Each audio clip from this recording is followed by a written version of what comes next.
Subscribe कीजिए मेरे YouTube channel Sobia ji health and beauty tips को और बेल आइकन पर क्लिक करें हमारी लेटेस्ट वीडियो सबसे पहले देखने के लिए।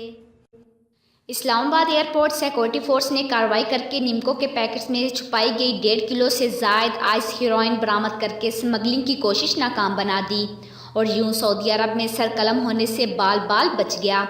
वाज़िया रहे कि सऊदी अरब में मंशियात स्मगलिंग की सज़ा सरकलम होना है और अगर सऊदी अरब पहुंचकर पकड़ा जाता तो मौत की सज़ा हो सकती थी। गुज़िश्ता रोज़ ASF एहलकारों ने बेनज़ीर इंटरनेशनल एयरपोर्ट पर मंशियात स्मगलिंग की कोशिश नाकाम बना दी और एक निजी एयरलाइन से असद जमान नामी मुसाफिर बराह रास्ता मस्कत रियाज जा रहा था।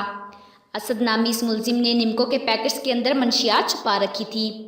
जब SF एहलकारों को इस पर शक गुजरा तो उन्होंने उसके सामान की तलाशी ली। इस मौका पर निम्को के पैकेट्स में से 1600 ग्राम आइस हीरोइन बरामद हुई। मुलजिम असद को ASF ने गिरफ्तार करके ANF के हकाम के हवाले कर दिया। इस तरह इस मुसाफिर का सर कलम होने से महफूज रहा, क्योंकि वो सऊदी पहुंचकर पकड़ा जाता तो इसकी सज़ा मौत ही होती।